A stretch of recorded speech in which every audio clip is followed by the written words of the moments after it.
I have returned to the East Fork of the Maroon Snowmass Wilderness area, and this time I have a permit to backpack, and we're gonna go up. We're gonna do some sunset shoot, sunrise shoot. It's gonna be a lot of fun. About to cross over into Maroon Bells Snowmass Wilderness.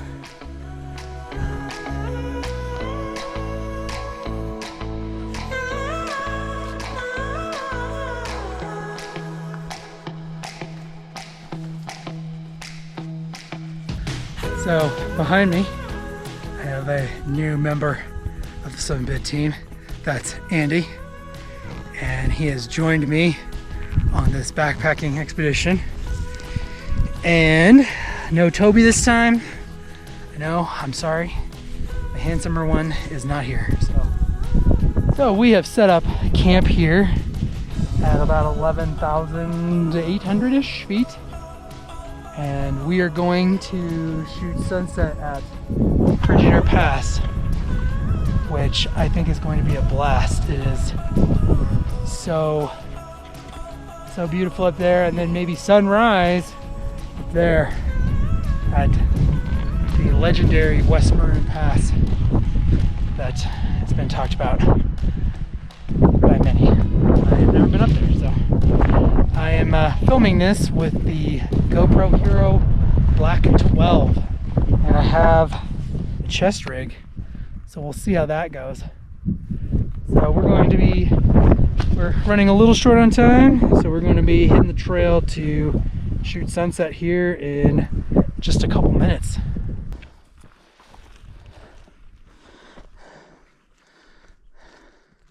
I can see our camp.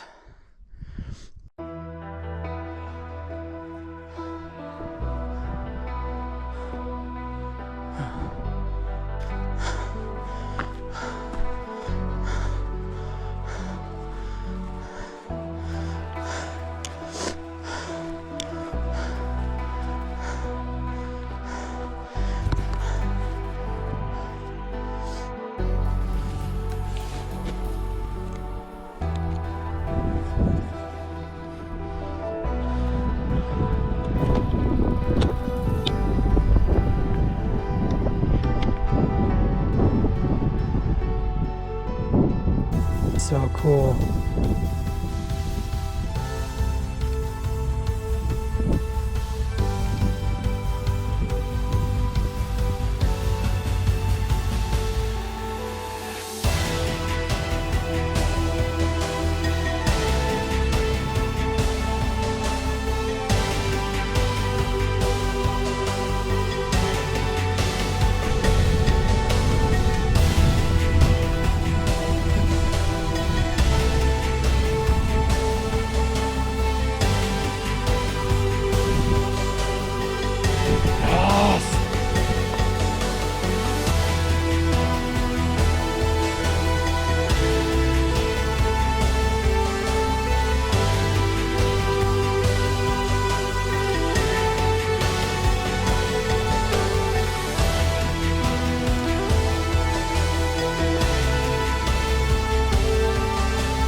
There are few lenses more important to my photography career than the 70-200 f4. This lens was instrumental in my early development as a landscape photographer. My very first 70-200 f4 was the Canon 70-200 f4 non-IS version, and I had that lens for years as I really developed and learned my style of landscape photography, which utilizes a lot of telephoto shots and a lot of panoramas using a telephoto lens. It's where I have kind of built my look and my style on, and over the years I have used several 70-200 f4s from Sony and other brands, I shot Yosemite National Park with a 7200 f4. I went to the Tetons in my honeymoon with a 7200 f4. Some of my favorite portfolio images have been taken with a 7200 f4.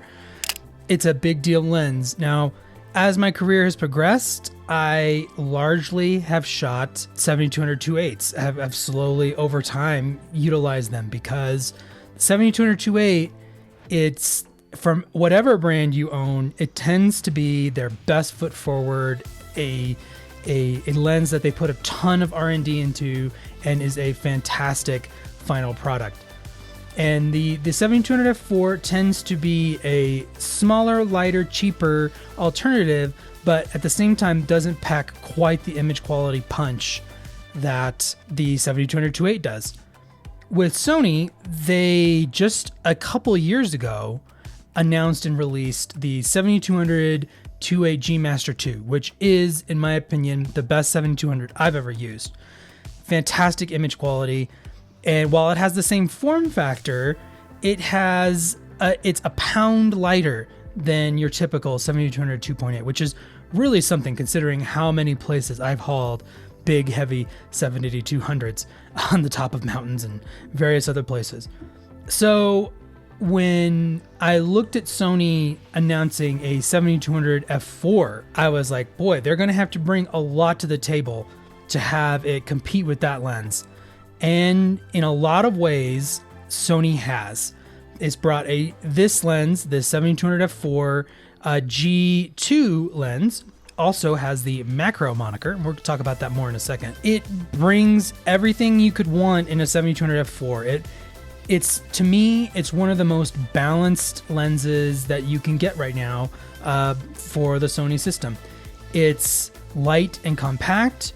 It has really fantastic image quality, only eclipsed by the 7200 2.8. And, cost, it's on the expensive side, but you are really truly getting a professional quality lens in both build quality and image quality for at least an accessible price. Like the 2.8s are very expensive for all the systems. This is an incredibly well balanced lens, and I mean that in both forms of the term. It's balanced in its how it feels on the camera and its design. It's also balanced in all of the feature sets that I just mentioned. So let's just jump right off into build quality. So Sony does a really good job of basically, like, their lens design and build quality is extremely consistent. From the bottom of their line, their less expensive lenses, to their most expensive, they have a similar look and feel. While G Master may mean more image quality or more features, build quality is on par to any G Master. In size and weight, it feels kind of similar to like the 135 1.8, which is actually lighter than the 135 1.8, or like maybe a 2470 2.8. Maybe it's just slightly bigger than that, but that is great for a 7200 f4. It extends, which allows it to be much more compact, which I have a strong preference for this. I feel like being able to get the lens as small as you can and stick it in a bag is a huge deal. For me, and always trying to fit more equipment into a backpack. Having this lens, which almost always can stand up like this in a backpack, it's a big deal. I understand that there might be concerns about this water or dust getting in here, but I have not had any problems with any Sony lens that extends, and it's a lot of their lenses that do extend. And so I've never had any problem with it. If this really is a deal breaker to you, they are still selling the 7200 f4 Mark 1, which is internal zoom, or you could upgrade to the 2.8. So yeah, my only real gripe is, well, real quick before I get into that, it has a myriad of switches on the side. Sony definitely is leaning into the lots of controls on the lens, which is something that I like. I mean, it utilizes your left hand as you're shooting well. You have autofocus, manual focus switch, full-time DMF, which means the manual focus ring will be on or off when you're in autofocus mode. You have various focus ranges from full to infinity to 3 meters to macro. This lens isn't a true 1-to-1 macro, but it focuses very close. And it's a great feature. It makes this lens that much more versatile. You can turn on and off the stabilization, and then you have 3 stabilization modes on there, which I only use the second one's for like panning, and the third one's for like if you're on a moving vehicle or a boat or something like that. Which, so, you know, it could definitely come in handy. It's nice that it's on the lens too. You have 3 buttons on the lens and a lock, so you can lock it at 70, which is great. A feature any extending lens from any brand needs to have. So one of the features that this lens doesn't have that all of Sony's recent lenses have had is the aperture ring. And I'm really sad to see that not included in this lens. It's one of the features I really like about Sony lenses, that aperture ring. I enjoy the feedback and the being able to just check it, what it's in with, you know, just looking at the lens, what aperture you're in. It also is a little bit of a muscle memory thing because I change it on all my other Sony lenses, and this one, it doesn't have it. So I think the reason why they didn't include it is so that they could include this tripod collar, which is obviously removable. And I don't get it. I don't feel like this lens needed a tripod collar. I feel like it's completely unnecessary. Like I said, similar form factor to the 135-1.8, which it doesn't have a tripod collar and it's a heavier lens. So I understand that there's a thing, telephoto lenses, there's maybe an expectation. I don't know. I feel like Sony could have just leaned into the fact that like, hey, we made this 1.7 pound lens, that's how much it weighs. Like, you don't need a tripod foot. It's not unbalanced. I've shot tons of shots with this lens without the tripod foot. It's never an issue. I wouldn't have even thought about it if they hadn't included this. So that's a little disappointing that we traded this, which will sit in a bin the entire time I own this lens, and the aperture ring. It also comes with a hood, which is fine. There's nothing really wrong with it. It's a pedal design. I prefer the round ones just because when you put it down, it's maybe a little more secure. Although this one, you know, as you can see, it's not a huge deal. So yeah, I mean, and it looks cool with the hood on, as you can see. It kind of makes it a little bit more 7200 feeling. So yeah, all in all, the design and build quality in this lens is, you know, close to flawless, other than that aperture ring missing. So now let's look at the other side of the equation. I'm going to grab my keyboard here and we're going to look at some images I have captured with this lens from a variety of focal lengths, so you can kind of see the whole focal range. So before we start, a couple of things. One, with my reviews of lenses and honestly cameras too, I prefer to show how I use the lens, what I've actually captured with the lens, like final results, more than I like showing test charts and comparisons and stuff like that. It makes it hard to do apples to apples comparisons, which is, you know, that has its ups and downs.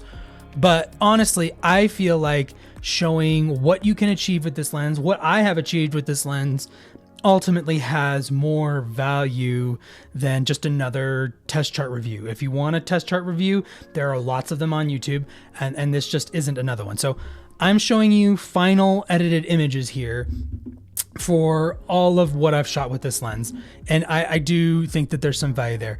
So spoiler alert on sharpness. This is an extremely sharp lens, and the more you are in the middle of the focal range, the sharper it is. So its weakest areas are out at 70, which is, you know, it's still sharp. It's still good image quality.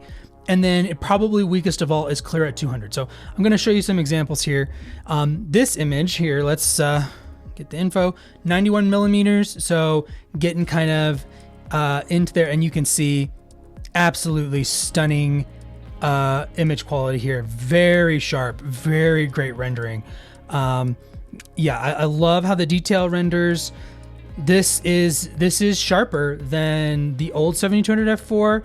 This is sharper than a lot of 7200 2.8s. I think Sony has ascended to another place with their 7200 2.8 G Master 2 in sharpness. That lens feels like a prime in a lot of ways. This is like fantastic sharpness. I would never complain about this image quality, and having that ability in the small and compact lens, particularly when I combine it with my 20-70 in a 2-lens kit that has so much versatility. I have a whole video about that, which I will link in the description. So yeah, absolutely fantastic image quality here at 100 millimeters. Here we have 140 millimeters, so even more kind of in the middle of that range, and it's super sharp. This is great. This is a fun image of Sniffles down in the San Juans. Here is a macro shot that I took to kind of show you the macro ability. You can see very sharp. This is at 96 millimeters, so you can kind of zoom around, which is very handy in a macro-ish lens. Here's 105 millimeters. I really like the color fall off that you get. Sony lenses don't have the most character of any lenses out there, but I think that's a good thing. It can be a good thing. You can kind of project your own and develop your own colors. Certainly the days of them having the green tint are long gone. And I love like just the way that the color fall off here with the different tones. It captures, it's a great lens. Here we are all the way out at 200.